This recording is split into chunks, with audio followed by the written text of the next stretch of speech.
शांत रहोगे तो इलेक्ट्रोकेमिस्ट्री में जो है लास्ट क्लास में हमने इलेक्ट्रोलिटिक सेल खत्म कर दिया था। आज की क्लास में जो हमारा टॉपिक है वो क्वेश्चंस हैं, ठीक है। आज हम क्या जो लास्ट क्लास में पढ़ा था उससे क्वेश्चंस करेंगे। तो सबसे पहला क्वेश्चन आपके पास सबके पास वर्कशीट है, सबको अपना अपना आंसर वहीं फिल करना है, ठीक है। तो अगर हम बात करें what do you mean by the limiting molar conductivity, यानी लिमिटिंग मोलर कंडक्टिविटी का क्या मतलब होता है, तो कोई बताना चाहेगा क्या होती है लिमिटिंग मोलर कंडक्टिविटी? हाँ बताना, तो लिमिटिंग मोलर कंडक्टिविटी क्या होती है? डाइल्यूशन पे जो कंडक्टिविटी, मोलर कंडक्टिविटी जब डाइल्यूशन कैसा हो, इनफाइनाइट हो। तो सिंपल शब्दों में मच्छर का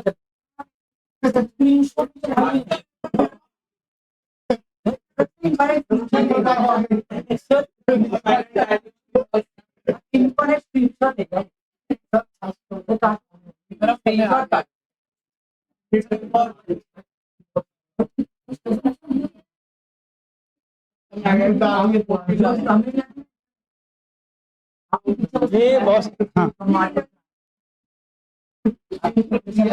इसमें से मच्छर को भगाने का कुछ जुगाड़ तो ढूंढना पड़ेगा। आजकल वो झेल लेते हैं ऑल आउट। हाँ शांत रहो, मैं क्या कह रहा था, शांत रहो, हाँ थोड़ा शांति। तुम तीनों को मैं बहुत मारूंगा, तीनों सहेलियां एकदम साथ में बैठ के पढ़ना होना नहीं है, घर पे बैठ के बात कर लिया करो। हाँ शांत रहो। तो मैं क्या कह रहा था, what do mean by limiting molar conductivity, तो आपको क्या बताया भाई, molar conductivity, molar conductivity eight infinite dilution is called limiting molar conductivity, is called limiting molar conductivity। अगर हम लिमिटिंग मोलर कंडक्टिविटी के फॉर्मूले की बात करें, अच्छा लिमिटिंग मोलर कंडक्टिविटी है ना, तो फॉर्मूला कहाँ ही बात करेंगे, ठीक है ना। इसका सिंबल ही बस होता है, बाकी आपको पता है कैलकुलेशन आप कैसे करोगे, कॉलर्स लॉ से। तो अगर आप लिखना चाहो तो सिंबल क्या होता है, मोलर कंडक्टिविटी और ऊपर क्या लगा दो, नॉट। इसे हम क्या बोलते हैं, लिमिटिंग मोलर कंडक्टिविटी बोलते हैं। क्लियर है यहां तक? अगले क्वेश्चन पे चलूं। सबको डेफिनेशन याद भी होनी चाहिए, जो इंपॉर्टेंट चीजें हैं वही डेफिनेशन है बस यहां।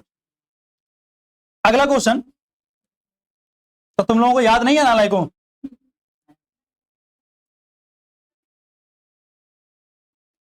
लिखो फटाफट। ये मतलब क्या निकलेगा रिवाइज करने का, अगर तुम लोग थोड़ा बहुत पढ़ के नहीं आओगे, कुछ करके नहीं आओगे, तब से घर पे जाकर कॉल करना शुरू करना पड़ेगा। हाँ तो पिछली क्लास में एब्सेंट थी, उससे पिछली क्लास में पढ़ाया था। हो गया यहाँ तक, चले आगे। अगला कह रहा what are the factor on which the ionic conductance of electrolytic solution depends. ये मैंने लास्ट क्लास में भी बता रखा है। तो सबसे पहली बात, अगर आप बात करोगे कि कंडक्टेंस किस किस फैक्टर पे डिपेंड करती है, तो ये देखो यहां पे कॉपी पेस्ट है,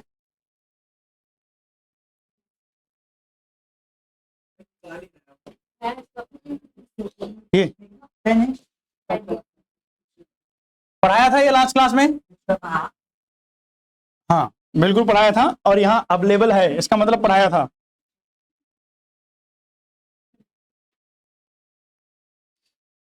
तो अगर हम बात करें तो भैया ये फैक्टर्स हैं जिन पर लिमिट मोलर कंडक्टिविटी क्या करती है, या कंडक्टेंस क्या करती है, डिपेंड करती है। Nature of the electrolyte, nature of electrolyte मतलब कौन सा इलेक्ट्रोलाइट आप इस्तेमाल कर रहे हो, स्ट्रॉन्ग है, वीक है, कैसा है। इसके बाद size of the ions, ions का साइज कैसा है। नेचर ऑफ द सॉल्वेंट, यानी जो सॉल्वेंट इस्तेमाल कर रहे हो वो कैसा है, और उसकी विस्कोसिटी कैसी है। इसके अलावा कंसंट्रेशन ऑफ इलेक्ट्रोलाइट और टेम्परेचर, ये फैक्टर हैं जिन पर क्या डिपेंड करती है, कंडक्टेंस या इलेक्ट्रोलाइटिक कंडक्टिविटी क्या करती है, डिपेंड करती है। ये फैक्टर मैंने लास्ट क्लास में भी लिखवाए थे, फटाफट इसको नोट डाउन करो, आगे चलते हैं। सॉल्वेंट इलेक्ट्रोलाइट थोड़ी होता है, सॉल्वेंट तो अलग चीज है ना, इलेक्ट्रोलाइट तो सॉल्यूट होता है। ये सॉल्वेशन अलग चीज है। हाँ साइज ऑफ आयन तो वो हो गया।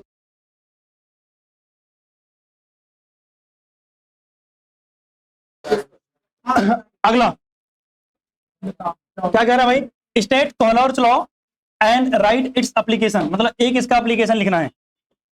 तो भैया कॉलर्स लॉ क्या है, हमने लास्ट क्लास में ये भी पढ़ा हुआ है। तो अगर हम कॉलर्स लॉ की बात करें तो इसमें क्या बताया था, limiting molar conductivity, limiting molar conductivity of an electrolyte is equal to the sum of limiting molar conductivity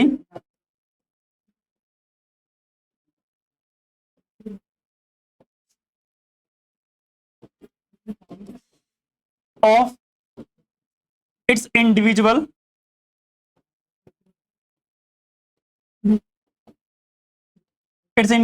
ions, its individual ions, मतलब जितने भी आयंस होंगे उनकी जो लिमिटिंग मोलर, जैसे मान लिया फॉर एग्जांपल मैंने लिया ये NaCl की लिमिटिंग मोलर कंडक्टिविटी, तो अगर मुझे NaCl की लिमिटिंग मोलर कंडक्टिविटी निकालनी है तो Na प्लस की limiting molar conductivity plus Cl minus की लिमिटिंग मोलर कंडक्टिविटी को जोड़ दूंगा तो मिल जाएगी NaCl की लिमिटिंग मोलर कंडक्टिविटी।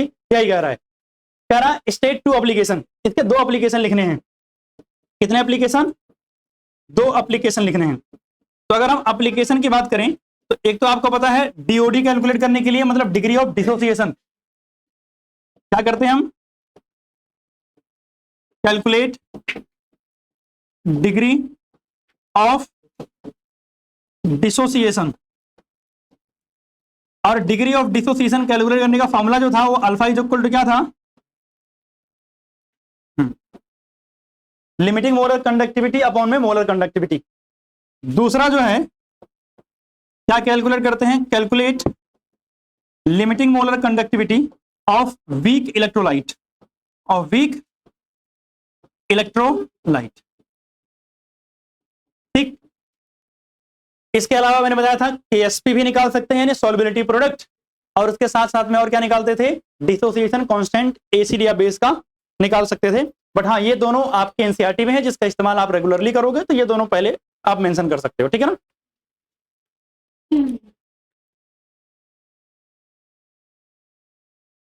आगे बात करते हैं, अगला क्वेश्चन क्या कह रहा है, why conductivity decreases with dilution, conductivity dilution के साथ डिक्रीज क्यों करती है, सुना ध्यान से।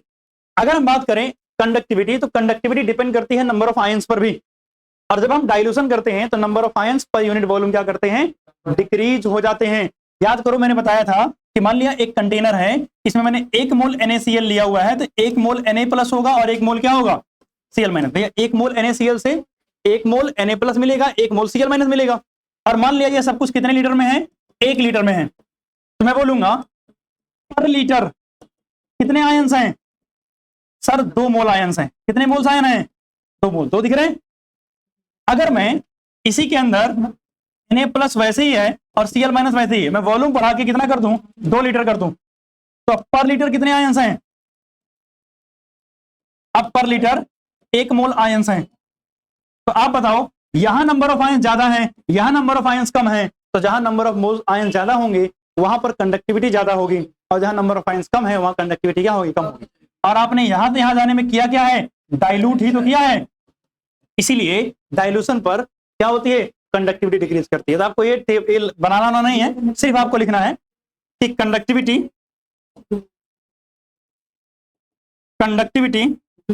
Decreases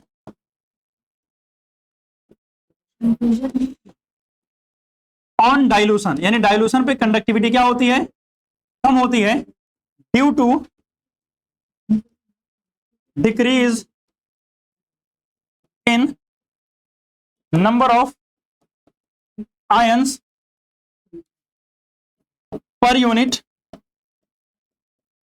volume, per unit volume. Clear?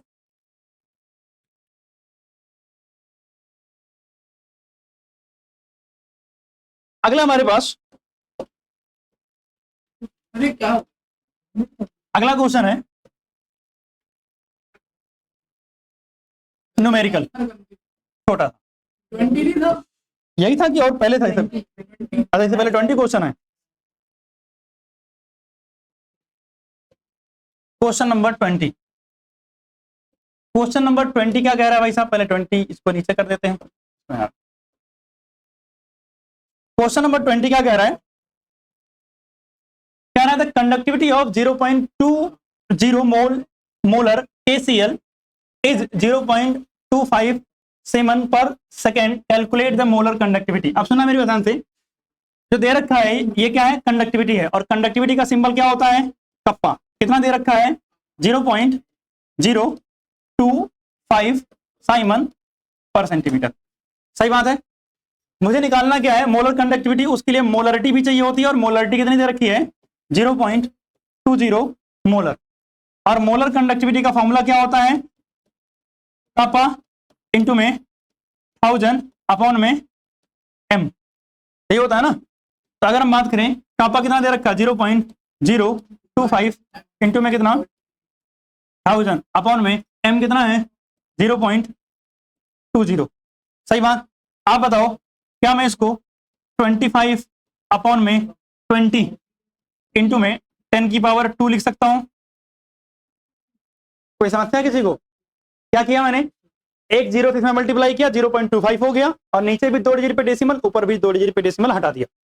सही बात है। तो अगर मैं काटूंगा तो 5 4 जा 20, 5 5 जा 25, यानी 5 अपॉन में 4 इंटू में 10 की पावर 2। अगर आप इसको डिवाइड करोगे तो 1 पॉइंट कितना बचेगा? 1 बचेगा। 4 2 जा 8 एंड 4 5 जा 20, 10 की पावर 2। सही बात है। साइमन सेंटीमीटर स्क्वायर पर मोल, यही होता है ना unit. Simon centimetre square per mole will be the molar conductivity. Clear है? हाँ, क्या हुआ भाई, कोई दिक्कत?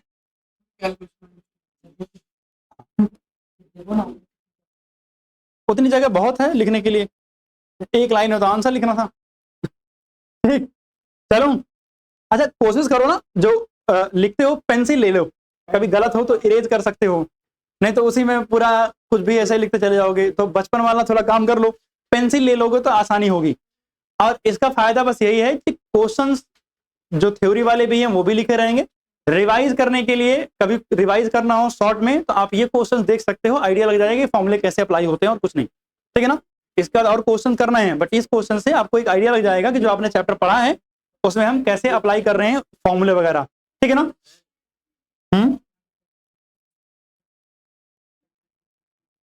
हाँ, क्योंकि वॉल्यूम ml में है ना। जब मैंने डेरिवेशन करवाया है उसमें देखो मैंने एक्सप्लेन किया है कि कैसे मल्टीप्लाई 1000 से हुआ है। ठीक है, आगे चलो।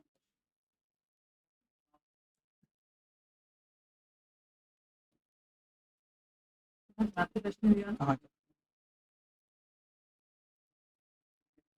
हाँ, तो आगे चलता हूं। अगला क्वेश्चन जो मेरे पास है वो ये क्या कह रहा है?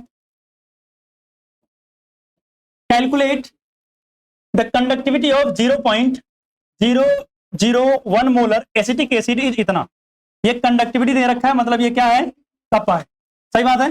कैलकुलेट डिसोसिएशन कांस्टेंट, मतलब ऑफ एन एसिड। अच्छा, एक एसिड का मुझे क्या चाहिए? डिसोसिएशन कांस्टेंट चाहिए। If the molar conductivity eight infinite dilution of acetic acid is 390 centimetre square per मोल। कह रहा मोलर कंडक्टिविटी कितनी है? 390 सेंटीमीटर स्क्वायर पर मोल है, और कंडक्टिविटी आपको दे रखा है, और आपको क्या निकालना है? डिसोसिएशन कांस्टेंट निकालना है, और कंसंट्रेशन भी दे रखा है। और एसिड कौन सा है? एसिटिक एसिड है। आप बताओ जल्दी से, अगर एसिटिक एसिड है तो मेरे पास क्या होगा फॉर्मूला? CH3COOH। ये डिसोसिएट होगा तो क्या बनाएगा? CH3COO minus plus H plus. सही बात है, यही तो होगा। अगर हम बात करें तो हमको याद है कि अगर ये सी कंसंट्रेशन सी हो तो इसकी क्या होगी इनिशियली 0 होगी, और अगर आप एट इक्विलिब्रियम पे आओगे तो इसकी कंसंट्रेशन क्या होगी सी माइनस सी अल्फा। अल्फा क्या है डीओडी है, तो सी माइनस सी अल्फा, तो इसकी कितनी बनेगी सी अल्फा, और इसकी कितनी बनेगी सी अल्फा। लास्ट क्लास में पढ़ाया था ये। अब अगर मुझे कि ए लिखना हो तो के इज इक्वल टू क्या होता है concentration of CH3 COO minus उसका concentration of H plus upon में concentration of CH3 COO H। आप बताओ इसकी कंसंट्रेशन कितनी है सी अल्फा इंटू में सी अल्फा, इसकी कितनी है सी माइनस सी अल्फा। सही बात है। और अगर आपको पता है तो यहां हो जाएगा सी स्क्वायर अल्फा स्क्वायर अपॉन में सी कॉमन ले लूं तो 1 माइनस अल्फा, ये इससे कैंसिल हो गया और ये क्या बन जाएगा सी अल्फा स्क्वायर अपॉन में 1 माइनस अल्फा। और आपको पता है कि 1 माइनस अल्फा को हम क्या मान लेते अप्रोक्सीमेट 1 मान लेते थे, तो अगर हम 1 minus alpha is equal to कितना मान लें 1 मान लें तो सीधा क्या आ जाएगा K is equal to C alpha square, यही तो आएगा। मतलब सी हमें पता है ऑलरेडी कंसंट्रेशन दे रखी है, तो अगर मैं गिवन वैल्यू को नोट डाउन करूं तो सी इज इक्वल टू 0.001 मोलर है। क्या हमें अल्फा पता है नहीं पता है, अल्फा निकाल सकते हैं। अल्फा निकालने के लिए हमारे पास तरीका क्या है कि सर अल्फा का फॉर्मूला अगले पेज पे कर दूं थोड़ा सा। अल्फा निकालने के लिए हमारे पास अल्फा इज इक्वल टू होता है limiting molar conductivity divided by molar conductivity. Sir molar conductivity भी तो नहीं है, सही बात है, तो थोड़ी मेहनत करनी पड़ेगी। Sir molar conductivity is equal to होता है कापा इंटू में 1000 अपॉन में एम। सर कापा तो दे रखा है ना, देखो ध्यान से कंडक्टिविटी, अरे कापा क्या होता है, हाँ समीक्षा कापा क्या होता है मोलर कंडक्टिविटी होता है, कंडक्टिविटी होता है, और कंडक्टिविटी कितना दे रखा है 4 इंटू 10 की पावर -5। तो अगर मैं वैल्यू रखूंगा तो यहां कितना आएगा 4 इंटू 10 की पावर -5 इंटू में कितना 1000 अपॉन में कितना 0.001। अब देखो 3 यहां और 3 यहां, अगर आप लोगों को दिक्कत ना हो कैलकुलेशन में तो क्या मैं इसको ऐसे कर सकता हूं, सॉरी 10 की पावर 6 ना प्लस का 10 की पावर 6, सही बात है। अगर मैं यहां डेसिमल हटाऊंगा 3 डिजिट से तो ऊपर 1000 से मल्टीप्लाई होगा, एक 1000 पहले से है तो 3 जीरो वहां और दूसरे में 3 जीरो यानी 6, 10 की पावर कितनी हो जाएगी 6। अब इसे कट करूंगा तो कितना आ जाएगा 10 की पावर 1, या सीधा सीधा मैं बोल दूं कितना आ जाएगा 40, सही बात है। अब सुनना, अब क्वेश्चन में पढ़ो इनफाइनाइट डाइल्यूशन पर कंडक्टिविटी, ये कौन है लिमिटिंग वाली है, कौन सी है ना लिमिटिंग वाली। तो मतलब लिमिटिंग मोलर कंडक्टिविटी मुझे कितना दे रखा था 390 सेंटीमीटर स्क्वायर पर मोल। अब सुनना ध्यान से, अब मैं क्या करूंगा अल्फा निकालने के लिए लिमिटिंग कितना है 390, लिमिटिंग कितना है, अच्छा ये फॉर्मूला उल्टा लिख दिया ना, मोलर कंडक्टिविटी अपॉन में लिमिटिंग मोलर कंडक्टिविटी, ठीक है ना। तो अगर हम बात करें तो फॉर्मूला ये 440 और ये कितना है 390, तो एक जीरो से एक जीरो कैंसिल, कितना बचा 4 अपॉन में 39, अल्फा मिल गया। अब आपको पीछे पता है k इज इक्वल टू क्या था सी अल्फा स्क्वायर, तो c है 0.001 इंटू में 4 अपॉन में 39 इंटू में 4 अपॉन में 39, इसको लिख सकते हैं 10 की पावर -3 सीधा, और 4 4 जा कितना हो जाएगा 16। अब देखो किसी से कट पिट रहा है तो काट पिट तो भाई साहब, तो 39 इंटू में 39, या तो डिवाइड कर दो, देखो कितना आ रहा है, डिवाइड करो, कैलकुलेटर यूज कर लेते हैं।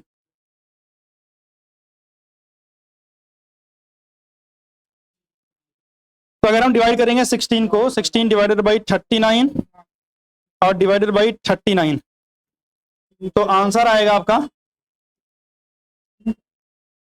0.0105 इंटू 10 की पावर -3। अब सुनो, इसको अगर आप डेसिमल में शिफ्ट करोगे इधर तो 2 डिजिट पे और शिफ्ट होगा, तो 1.05 इंटू 10 की पावर -5, 1.05 × 10⁻⁵ सही बात है। ये क्या आ गया कि ए यानी dissociation constant of acid. Clear है क्या? Electrical resistance of column of 0.05 मोल पर लीटर, मतलब एक कॉलम है कोई, उसका इलेक्ट्रिकल रेजिस्टेंस और उसकी कंसंट्रेशन पहले कितना, अच्छा बताओ ये, हाँ शांत रहो, ये क्या है 0.05 मोल पर लीटर, मतलब ये मोलरिटी है। इसको आप एम बोलो या कंसंट्रेशन बोल दो, दोनों सही है। NaOH solution of diameter 1 centimetre, यानी डायमीटर कितना दे रखा है 1 सेंटीमीटर का है, लेंथ कितनी है 50 सेंटीमीटर है, इज 5.55 × 10⁻3। ये इलेक्ट्रिकल रेजिस्टेंस यानी ये R है। सही बात है। अरे ओम में क्या होता है, रेजिस्टेंस ही होता है ना। Calculate is resistivity, conductivity and molar conductivity. क्या क्या निकालना है, रेजिस्टिविटी। पहले बताओ रेजिस्टिविटी का फॉर्मूला क्या होता है, RA/L, सही होता है ना। R आपको दिया हुआ है, जो दिया हुआ लिख लेते हैं सर। R हमें पता है कितना 5.55 × 10⁻3 ओम। और क्या पता है हमें सर, कंसंट्रेशन पता है, यानी मोलरिटी कितनी है 0.05 मोल पर लीटर। चलो, और सर क्या पता है, डायमीटर पता है कितना है 1 सेंटीमीटर। और क्या पता है सर, लेंथ पता है कितनी है, लेंथ कहां गया 50 सेंटीमीटर। इतनी बातें पता है। क्या हमें एरिया पता है, नहीं। तो आपको पता है रेजिस्टिविटी निकालने के लिए पहले क्या चाहिए होगा, एरिया चाहिए होगा। और एरिया का फॉर्मूला क्या होता है πr²। क्या होगा πr², क्योंकि एरिया ऑफ क्रॉस सेक्शन होता है, और क्रॉस सेक्शन कैसे होता है सर्कुलर, तो क्या हो जाएगा πr²। आर भी तो नहीं पता है आपको, लेकिन आपको पता है आर क्या होता है d/2, यानी 1/2 सेंटीमीटर हो जाएगा क्या डायमीटर। तो पाई की वैल्यू 3.14 बोल रखा होगा, शायद नहीं बोल रखा है तो याद रखना, हाँ बोल रखा है 3.14 यूज करना है। 3.14 इंटू में 1/2 इंटू में 1/2, तो आप बोल सकते हो 3.14 क्या हुआ 14 डिवाइडेड बाई 4।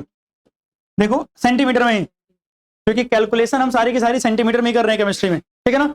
तो 3.14 को डिवाइड करोगे 4 से कितना आ रहा है 0.05। चलो रहने दे, छोड़ देते हैं। वैसे आंसर आ रहा है, मैं लिख दे रहा हूं 0.785, 0.785 सेंटीमीटर स्क्वायर। क्या हो जाएगा ये एरिया ऑफ क्रॉस सेक्शन। अब अगर हम यहां आएंगे तो मुझे पता है ये है 5.55 इंटू में एल की वैल्यू कितनी है सर 50।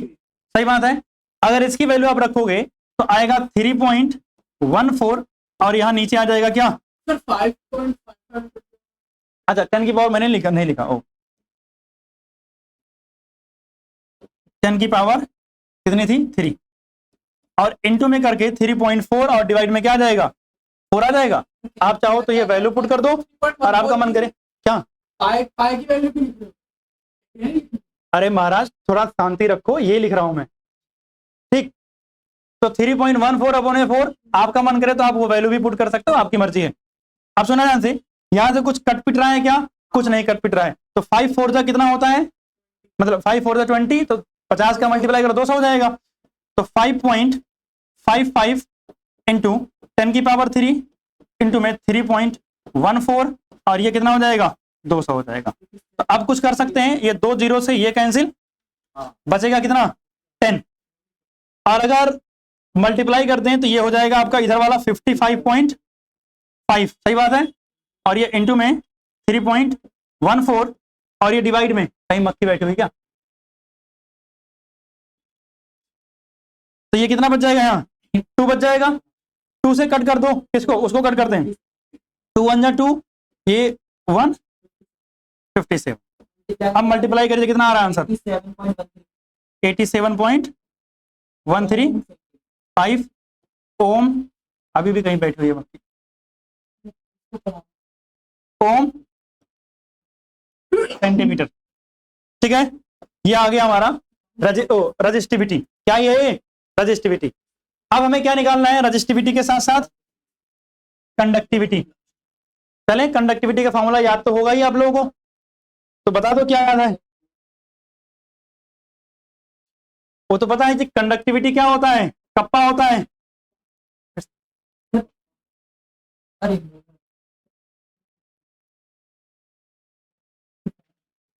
दिमाग खराब कर रखे हैं इन लोगों ने।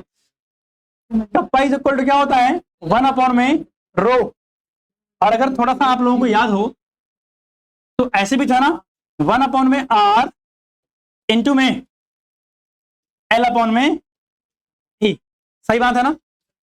तो R हमें पता है, सही बात है। दो ऑप्शन है आपके पास, देखो रजिस्टिविटी आपने निकाल लिया, अगर आपका मन कर रहा है तो सीधा सीधा काम कर लो, कैसे 1/में को डिवाइड कर दो, हो जाएगा।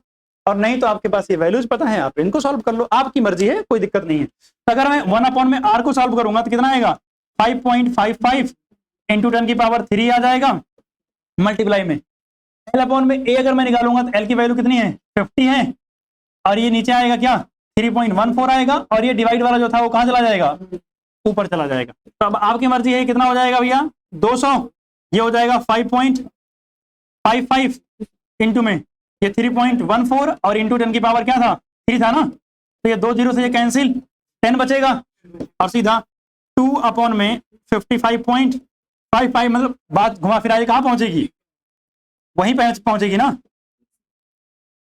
3.14 कट करोगे कितना आ जाएगा 1.57। तो इतनी मेहनत आप करोगे, इससे बढ़िया क्या है कि 1/में की वैल्यू कितनी आई थी 87.135, तो 87.135 इसी को डिवाइड कर दो, सीधा सीधा आंसर मिल जाएगा, बात खत्म। तो जो भी करोगे सेम पड़ेगा। तो आपने रजिस्टिविटी निकाल रखी है तो सीधा सीधा क्या करो डिवाइड करके आंसर बता दोगे। तो अगर आप डिवाइड करोगे तो 1 डिवाइडेड बाई कितना है 87.135, कितना आ रहा है हमारा आंसर 0.01147। तो अगर इसको लिखोगे तो ये हो जाएगा 1.147 इंटू 10⁻, देखो 2 डिजिट इधर शिफ्ट किया 10⁻⁻2 10⁻⁻2 यूनिट क्या होती है इसकी साइमन पर सेंटीमीटर। ठीक, ये क्या आ गई कंडक्टिविटी। और क्या चाहिए था बताओ मोलर कंडक्टिविटी। क्या होता है sir molar conductivity, sir molar conductivity होता है पाई, मोलर कंडक्टिविटी होता है कप्पा इंटू में 1000 डिवाइडेड बाई m। कप्पा कितना आया 1.147 इंटू 10⁻⁻2 इंटू में कितना 1000 डिवाइडेड बाई मोलरिटी बताओ कितनी दे रखी थी 0.05, ये देखो तो 0.05। अब बताओ अगर हम इसको लिखेंगे 1.47, अच्छा 2 जीरो से काटूंगा तो ये तो कैंसिल दो, लेकिन नीचे देखो ये 2 है, तो अगर आप यहां से डेसिमल हटाओगे तो ये 5 आ जाएगा, और ऊपर आपको पता है फिर से कितना आ जाएगा 10⁻³ हो जाएगा।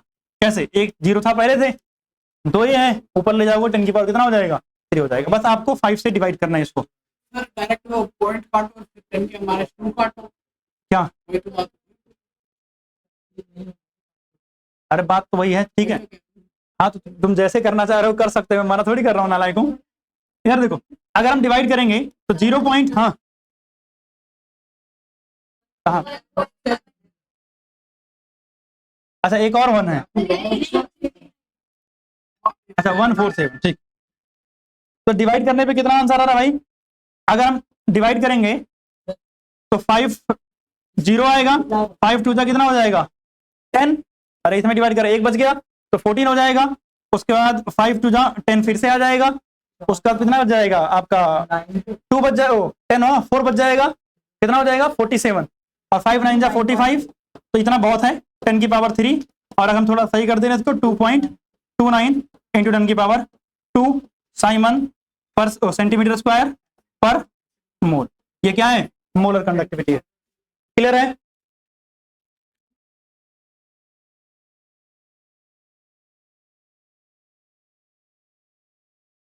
निकाल लिया, किसी ने ये लिख दिया है 229, तो कोई दिक्कत थोड़ी है, 10 की पावर 2 की तो मल्टीप्लाई कर दिया है, ठीक है ना। अगला question, question number 23। Question number 23 क्या कह रहा है भाई साहब, देखते हैं। आज क्वेश्चन नंबर 23 कह रहा है कैलकुलेट, अच्छा कंडक्टिविटी ऑफ इतना मोलर, यानी ये क्या है, मोलरिटी है ना, ये क्या है, मोलरिटी ऑफ मिथेनोइक एसिड, ये क्या है, कंडक्टिविटी है, ये क्या है, कंडक्टिविटी नहीं कप्पा है। Calculate its molar conductivity and degree of dissociation. आप बताओ मोलर कंडक्टिविटी का फॉर्मूला क्या होता है, अरे मोलर कंडक्टिविटी का फॉर्मूला क्या होता है, कप्पा इंटू में 1000 अपॉन में एम। आप बताओ कप्पा पता है क्या, उधर देखो पता है, 5.25 इंटू 10 की पावर -5 इंटू में 1000 अपॉन में मोलरिटी कितना है 2.5 इंटू 10 की पावर -4, तो 10 की पावर -4 से 10 की पावर -1 बचा, सही बात है। एक जीरो से काट दूं, ये भी कैंसिल हो गया। अब क्या बचा मेरे पास, इसको 525 कर दे रहा हूं, इसको मैं कर दे रहा हूं 25, सही बात। और इधर क्या बचा है 10 की पावर 2, सही बात है। आप डिवाइड कर दो इसको, तो 25 2 जा क्या हो जाएगा,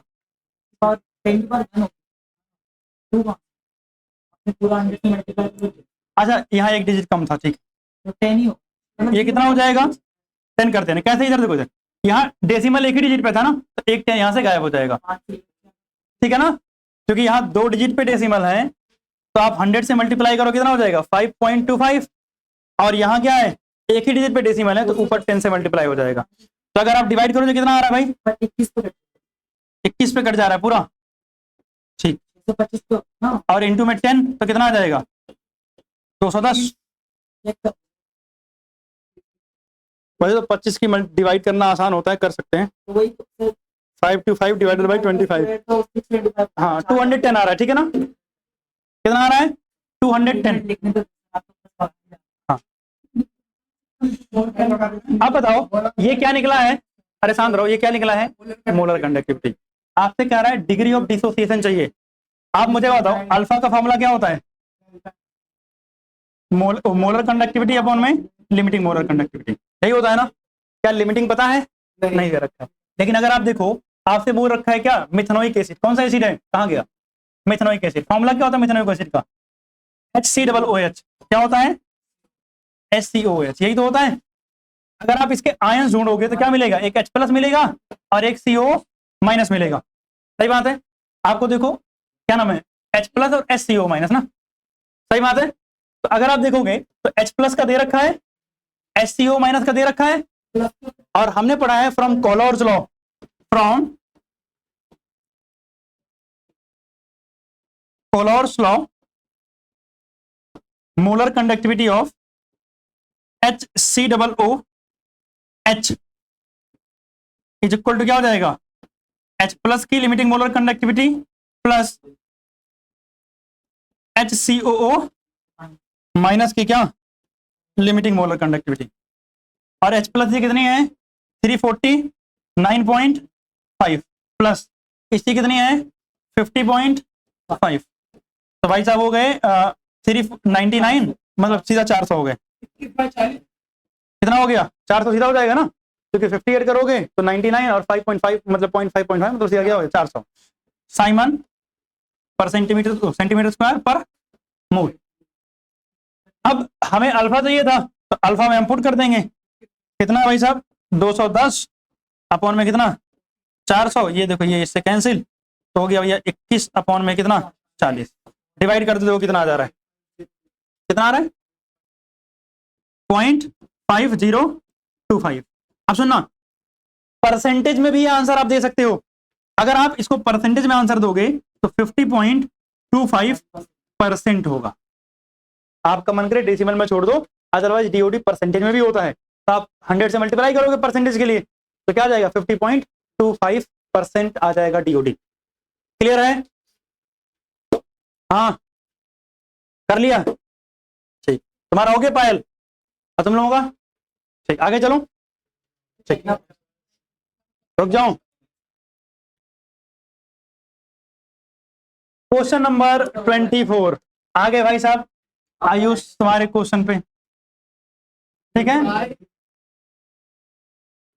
देखो भाई साहब क्या कह रहा है, क्या रहा है, when certain electrolytic cell was filled with 0.1 molar KCl, मतलब एक कोई सेल है जिसमें KCl की कंसंट्रेशन इतनी है, इट हैज रेजिस्टेंस, इसका रेजिस्टेंस इतना है, at 25 degree Celsius, when the same cell was filled with aqueous solution of इतना मोलर, मतलब अगर मोलरिटी बदल दे तो the resistance was 96 ohm, calculate the molar conductance of electrolytic cell at this concentration, मतलब इस कंसंट्रेशन पर आपको क्या पता करना है। हाँ वो भी तो बता दिया इलेक्ट्रोलाइट, पहले वहां किया अच्छा, अननोन इलेक्ट्रोलाइट बोला है और वहां क्या है, KCl है, तो कोई दिक्कत नहीं है, कैलकुलेट करते हैं। सुना ध्यान से, मुझे इससे पहले KCl की कंसंट्रेशन कितना दे रखी है, 0.1 मोलर दे रखी है, रेजिस्टेंस दे रखा है, और जो है दूसरे वाले में रेजिस्टेंस दे रखा है और कंसंट्रेशन दे रखी है। हमें क्या निकालनी है, मोलर कंडक्टेंस और unknown electrolyte eight this concentration. Specific conductance यानी कंडक्टिविटी है, ये क्या है, कंडक्टिविटी है, और ये कप्पा है, और कितना दे रखा है, ये कप्पा कितना दे रखा है, 1.29 इंटू 10 की पावर। देखो ध्यान से, जरूरत किस चीज की सुनो, पहले समझो। आपको अगर मोलर कंडक्टेंस निकालनी है तो पहले ये सोचो आपको चाहिए क्या। सर मोलर कंडक्टेंस निकालने के लिए कप्पा चाहिए इंटू में 1000 अपॉन में m। सर मोलरिटी तो हमें पता है क्योंकि बता रखा है 0.052 मोलर, ठीक है ना। हमें मतलब है कप्पा से, अगर हम कप्पा निकालने जाएं तो आता है 1 अपॉन में रो, मतलब 1 अपॉन में r इंटू में l अपॉन में a। और सर रेजिस्टेंस मुझे चाहिए, वो भी मुझे बता रखा है 96 ओम है। सर l और a के बारे में नहीं बता रखा है, और आपको बताइए क्या होता है, सेल कांस्टेंट। अब आप मुझे बताओ, सेल तो वही है ना, कह रहा है सेम सेल, तो सर सेल कांस्टेंट तो सेम होगा।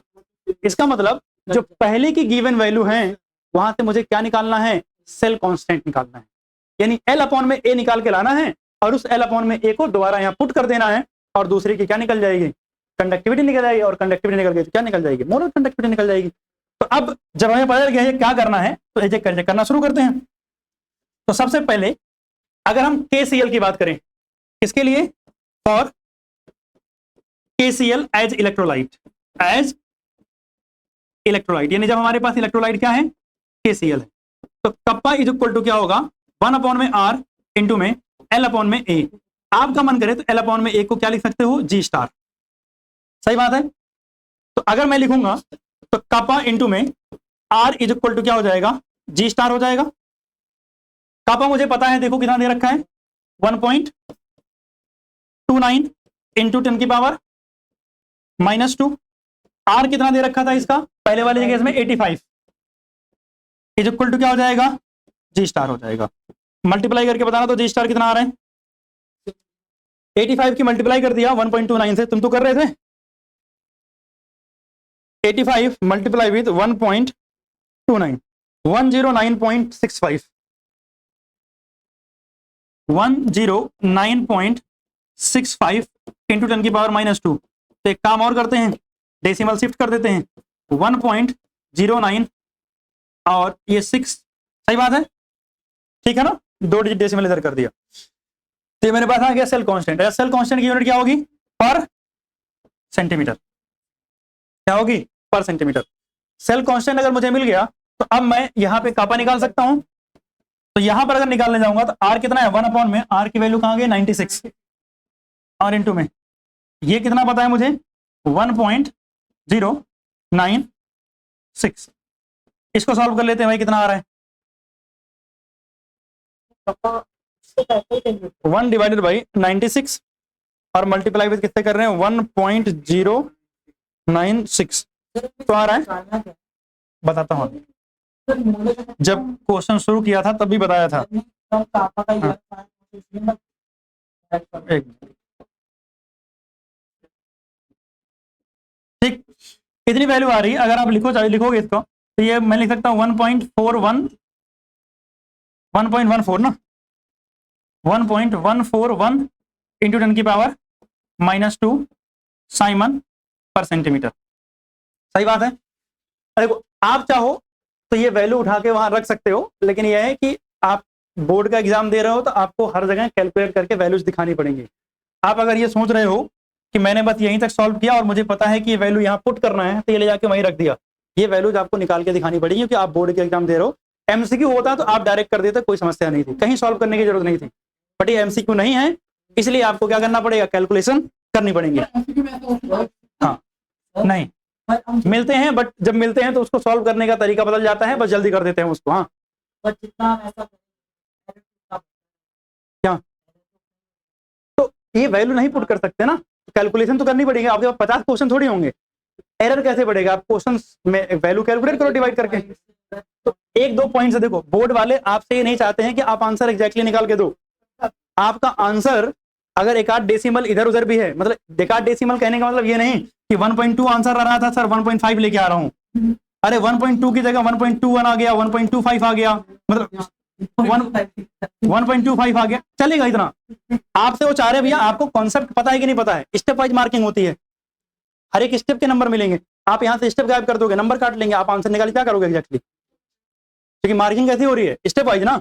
आपने स्टेप गायब कर दिया, आपने एग्जैक्ट वैल्यू भी निकाल दी, तो आपको क्या मिलेगा? स्टेप के नंबर तो काट लेंगे ना। तो अगर हम अब मोलर कंडक्टिविटी निकालने जाएं, अब हमें पता है कितना होगा, 1.41 सॉरी 1.141 इंटू 10 की पावर -2 और इंटू में कितना 1000, डिवाइड किससे कर रहे हैं? मोलरिटी से। कितना है भाई मोलरिटी? 0.052।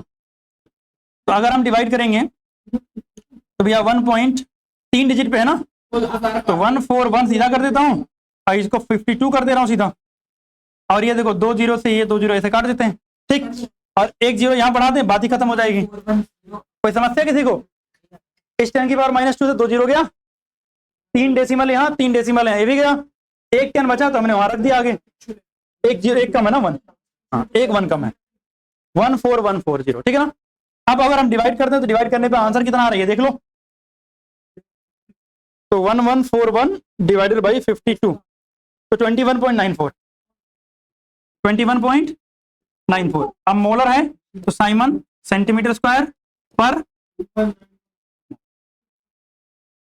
ठीक है ना। हाँ बताओ।